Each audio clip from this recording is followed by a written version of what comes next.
cas, ce qui était sûr, c'est que je voulais faire une comédie avec ce film. Et en fait, du coup, j'ai écrit un premier scénario. Donc, je suis allé dans les centres d'accueil grâce à Claire Lajeunie, donc, qui avait réalisé un documentaire qui avait suivi des femmes de la rue. Et elle a écrit un livre juste après, en écrivant son témoignage, son contact avec ces femmes qu'elle a rencontrées au fur et à mesure de ce documentaire. Et elle m'a dit, il y a sûrement un film à faire. J'ai lu le livre et j'ai accepté, j'ai dit tout de suite j'ai ressenti le potentiel cinématographique en tout cas. Et je suis allé dans les centres d'accueil, j'ai rencontré beaucoup, beaucoup de femmes. Et là, il était évident que la comédie allait s'inviter dans le film, c'était important.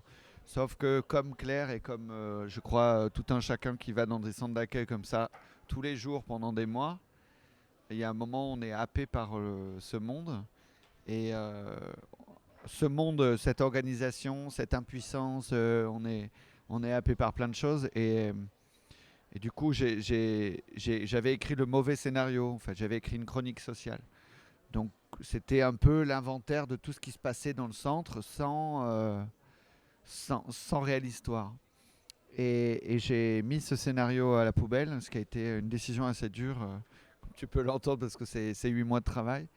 Je l'ai mis à la poubelle, j'ai dit aux acteurs, voilà, eh ben, on ne tournera pas cette année. Et je me suis remis au travail pour essayer de trouver les solutions de réinsertion. Qu'est-ce qui se passe? Qu'est-ce que pourrait être leur combat?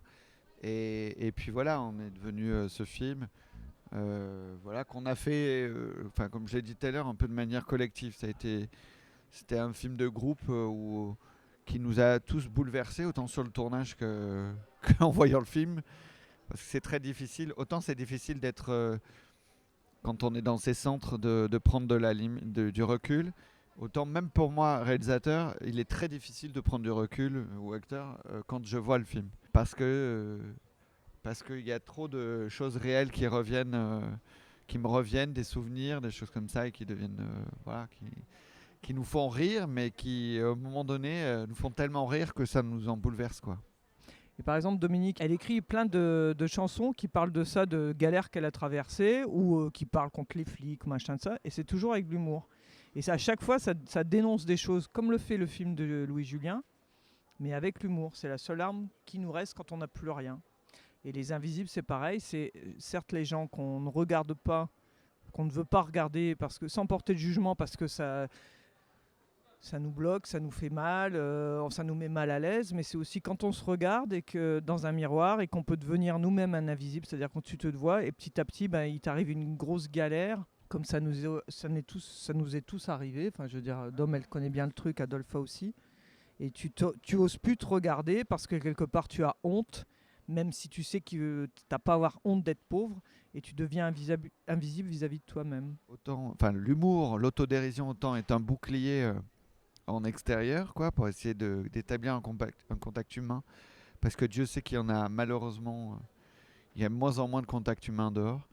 Et voilà, tout ça pour dire que le film est, en tout cas, j'espère, une ode à l'humain, à l'humanité, au vivre ensemble, et à ce que ces travailleurs sociaux et ces travailleuses sociales, surtout quand on est une femme.